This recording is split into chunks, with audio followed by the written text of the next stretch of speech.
आपका मन अगर ऐसे काम करता है तो आप खतरे में हैं।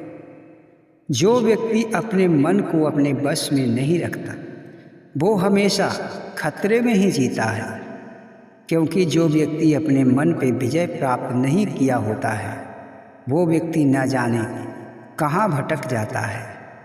इसलिए अगर आपको मन शांत नहीं है, आपका मन आपके वश में नहीं है, तो फिर अपने मन को अवश्य ही वश में कर लें। और कहा भी जाता है कि मन चंगा तो कठौती में गंगा।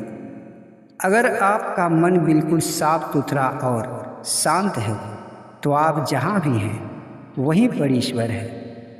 तो इस वीडियो में अगर आप ये जानना चाहते हैं कि मन को शांत कैसे करें, मन को किस तरह से अपने बस में करें, तो वीडियो के अंत तक बने रहें।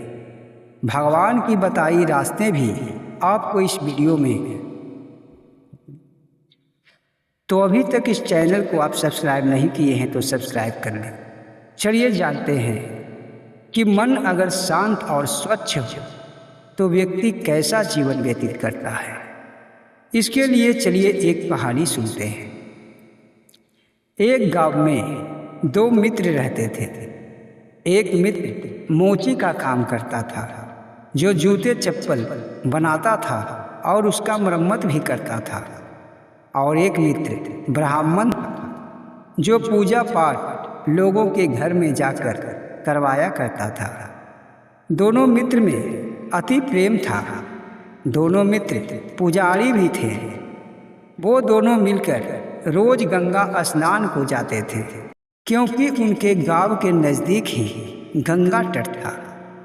उनके गांव के पास से ही गंगा नदी गुजरती थी।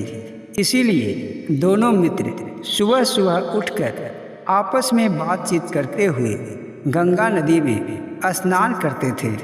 और वो दोनों गंगा नदी में स्नान करने के बाद माँ गंगा का पूजा अर्चना करते थे, उन्हें प्रणाम करते थे और उसके बाद अपने घर पे आके अपने अपने कार्य में लग जाते थे।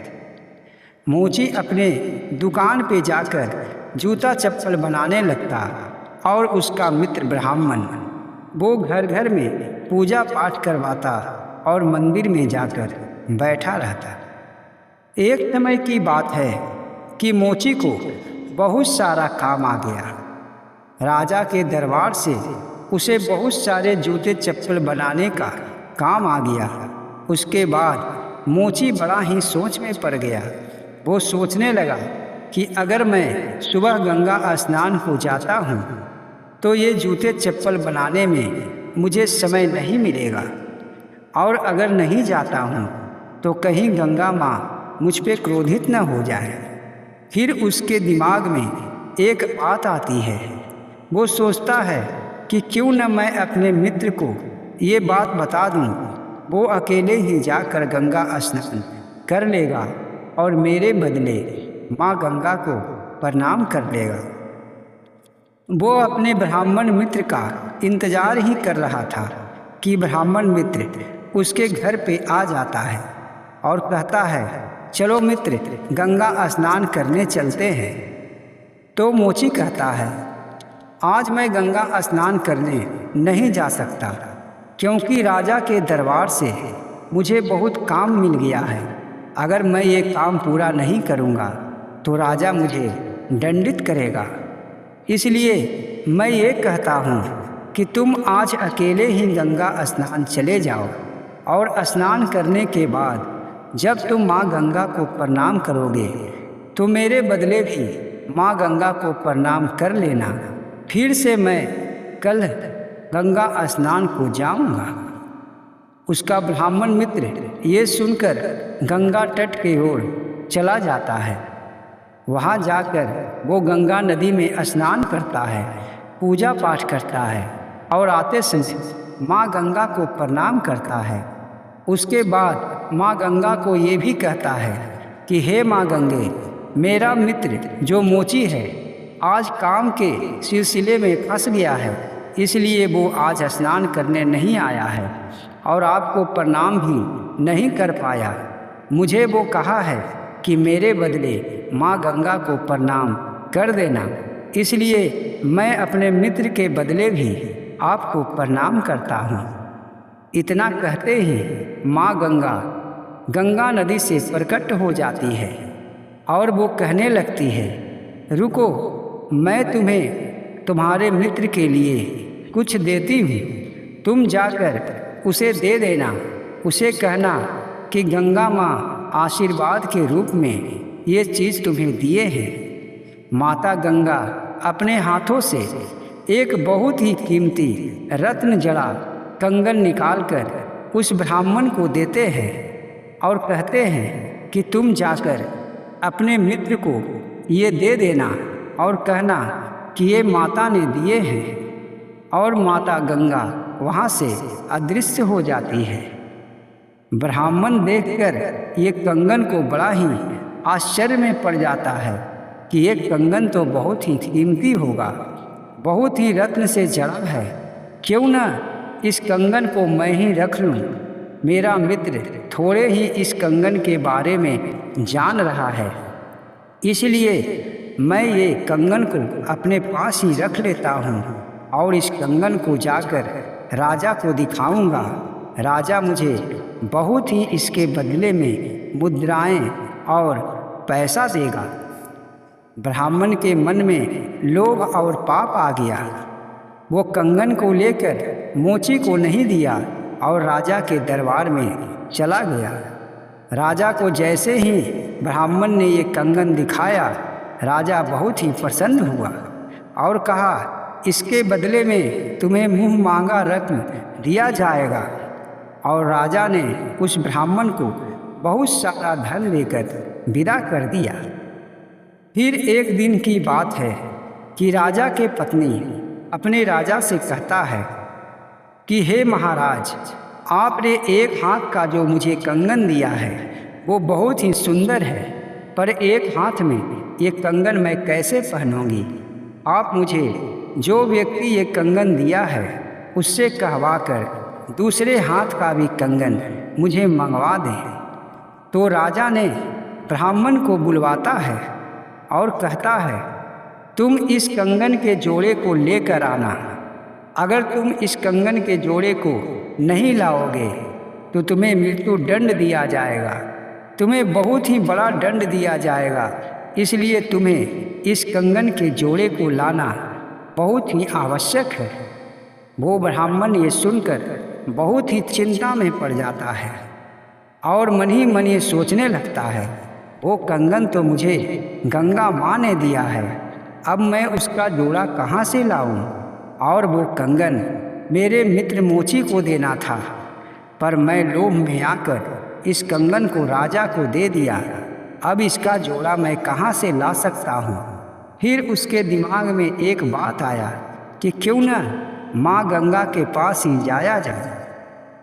वो ब्राह्मण गंगा तट पे जाके फिर से स्नान करता है और माँ गंगा से झूठ बोलता है कि मेरा मित्र आज भी नहीं आया है, इसलिए मैं उसके बदले आपको प्रणाम करता हूँ।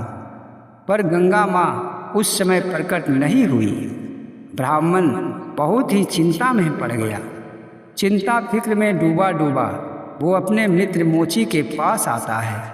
तो मोची कहता है, क्या मित्र, तेरे चेहरे पे बहुत ही बड़ा चिंता लग रहा है, मुझे बताओ, मैं तो तेरा मित्र हूँ, मैं तेरा सहायता अवश्य करूँगा। तो ब्राह्मण सब कुछ साफ साफ बताता है कि जब तुम उस दिन नहीं गया था तो मैं गंगा माँ को प्रणाम किया तो गंगा माता ने एक बहुत ही अच्छा कंगन मुझे तुम्हें देने के लिए दिए थे, पर मेरे मन में लोभ और पाप आ गया। उस कंगन को लेकर मैं राजा को दे दिया और राजा ने आज उस कंगन के जोड़े को मांग रहा है। अगर मैं कल तक उस कंगन के जोड़ा मैं उसे नहीं दूंगा तो राजा मुझे फांसी पे चढ़ा देगा। तब मोची हंसते हुए कहता है, बस इतनी सी बात में तुम इतना चिंता में डूबे हो, ऐसा कंगन तो मेरे पास बहुत है। तुम मेरे इस चंबर में हाथ ना कर एक कंगन निकाल लो।